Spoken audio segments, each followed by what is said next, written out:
Hi guys! Notice anything different about what I'm wearing? That's because today we are... Yay!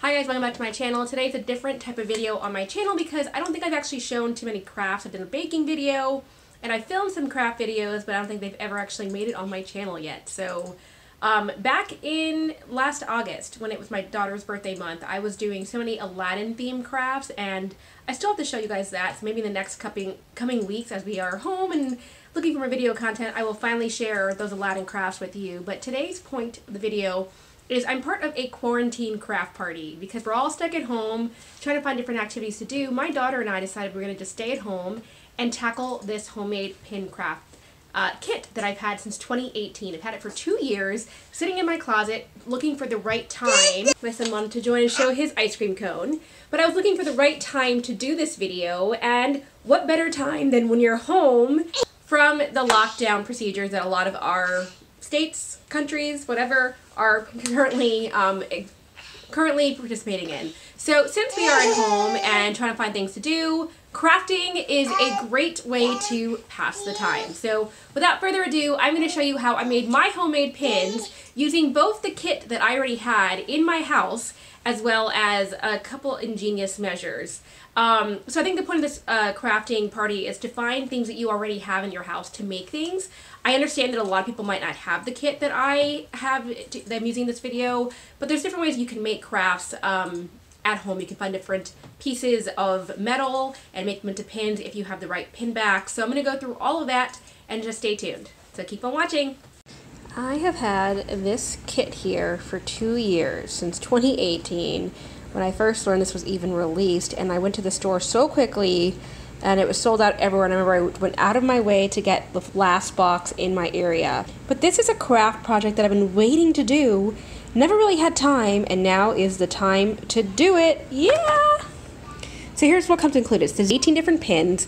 It also includes pin backings, which that's the reason I want to get into this box. So I want to actually borrow one of the pin backings for another craft, if possible. We'll see. Although it looks like it's the flat pin backings that are meant more to put on a denim jean jacket. So that might not work out so well with that idea. But anyway, it comes with backings, comes with the actual like pin enamel like backers, and then you have different paints to create your own craft, create your own pin in your style. So I'm going to get right into that, and my daughter and I are doing this together. Here's what the back of the box looks like. It says makes 18 pins.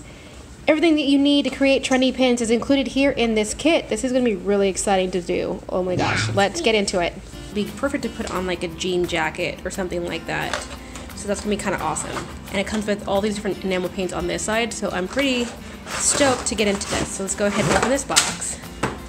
What comes out is that, and it's lined up like this. It has an instruction sheet, and you can see the backings right there.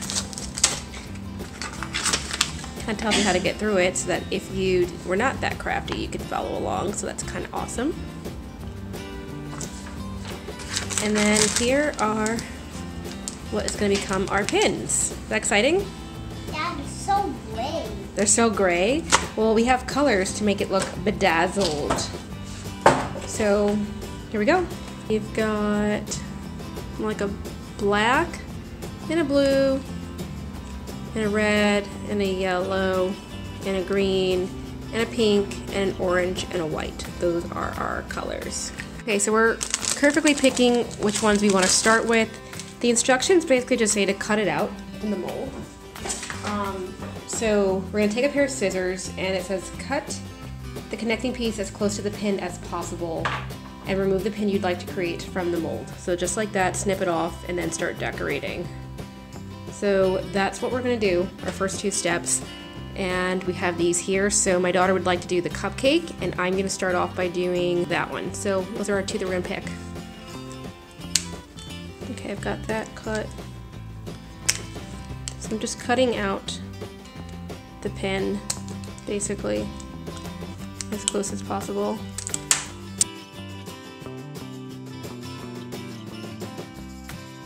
So we're starting off with 1 cupcake and 1 bow. When you take this off, it's just a very simple like squeeze off, and then it's a very small bottle, so I'm gonna try not to use too much of this, might run out of enamel paint.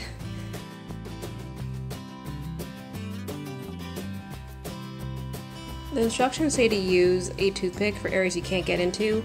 I don't have any toothpicks right now, so I'm gonna use a match and see if I can spread this around into the hard to reach areas.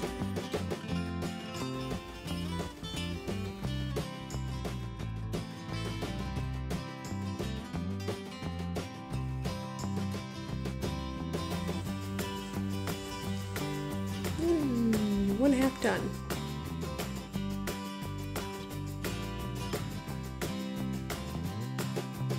So that took about 8 minutes for us to get ours finished. There's a close-up of that one before it finishes. My first mini homemade pin.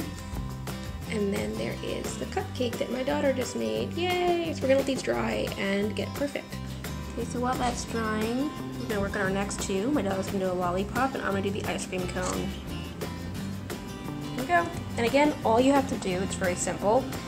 These have like a little twisties on here, so you can just twist it a little bit, but the scissors are so that you can cut as close to the edge as possible, so it's a nice finished edge.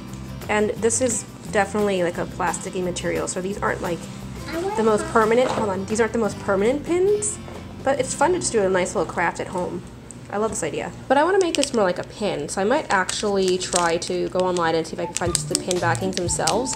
And or my idea originally was that you could just take the end of a safety pin and kind of use that end to poke on the back. Again, not the strongest attraction, but you can just try to take this, put some like super glue on the back, and have like an insta pin.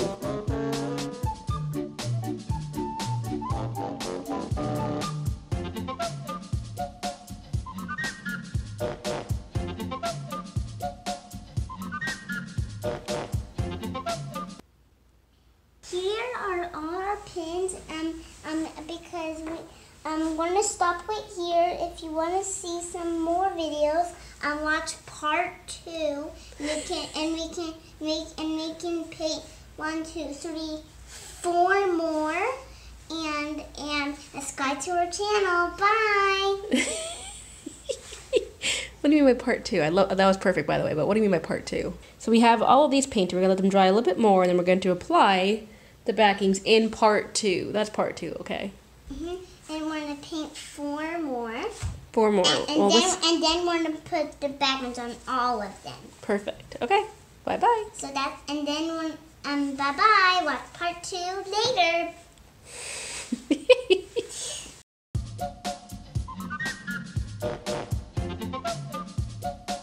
Okay, so at this point I decided to try my own homemade craft, and I'm painting like a little rubber disc. It doesn't come handy later on, you'll find out why. The rubber did not work with the enamel backing, but I'm painting in here all the same. And here is the finished product. This is what all of the enamel pins look like once they have been painted. You can apply a second coat if needed, otherwise just let it dry and then use them.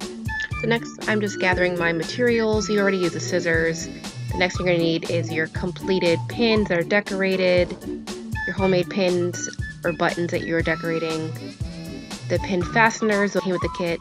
Those are the tie tacks from Amazon, glue stick pack, and then your glue gun. You can also use E6000 if that's your preference. The pin backings that we come with the backers. This is to put on the back of an actual pin. I'm not going to use this, but I can save this for the future. But the most important thing are these little things, and these are called tie tacks. And I can put on Amazon where I got these from. But these are little small pins, about 4.5 millimeters, and that is what we want to use.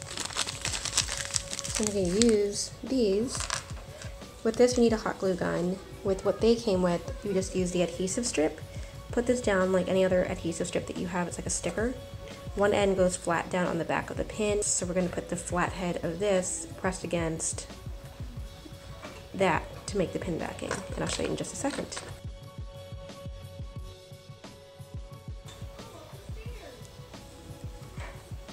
Remove the adhesive from one side, it's pretty sticky. Take the pin, turn it over, and press it firmly across the back. Hold it together for a couple of seconds. We're going to remove this side of the adhesive. So now this is sticky.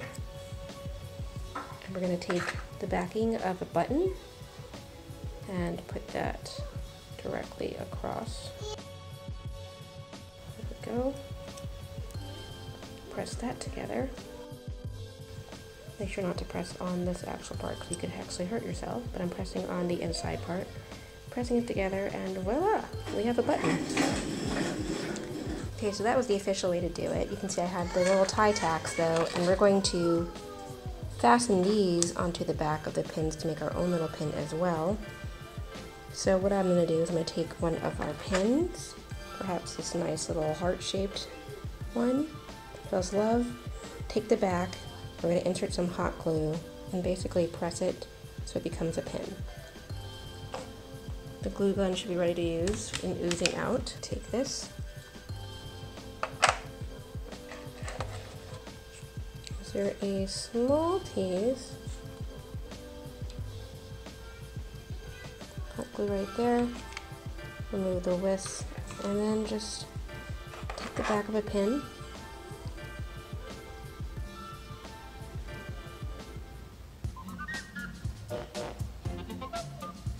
Pressing it down.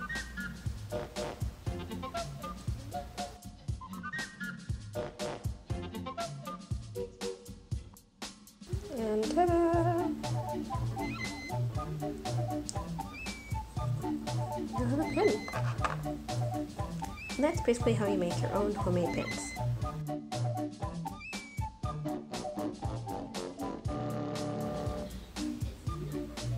Insert it on. That's a little less messy. Just press down for a couple seconds. Move the finger all around, make sure that it has adhered properly.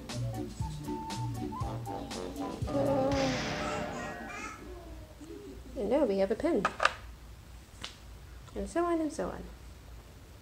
And here I'm using my homemade craft. It's a rubber material, and I learned quickly that the glue gun would not adhere to it, so I had to abandon this project.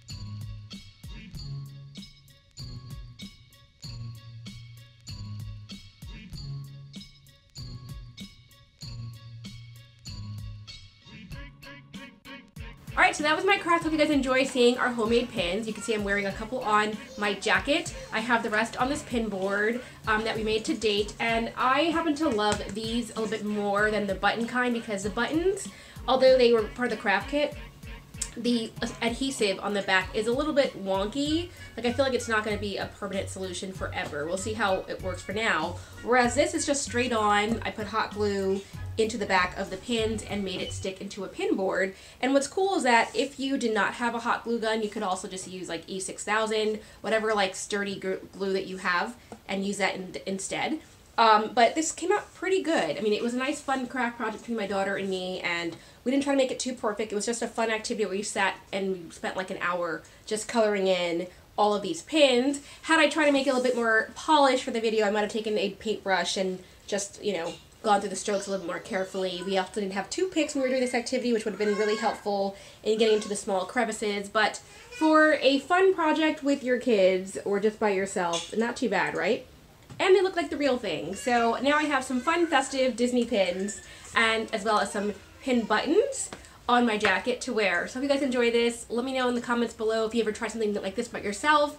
The pin backings you can definitely get from Amazon. I will put the link in the description. If you haven't already seen, the previous day I just uploaded box lunch haul. It was like my biggest box lunch haul to date in terms of substantial items because I had 3 figurines. So go watch that if you haven't already. And then tomorrow is another fun, exciting video.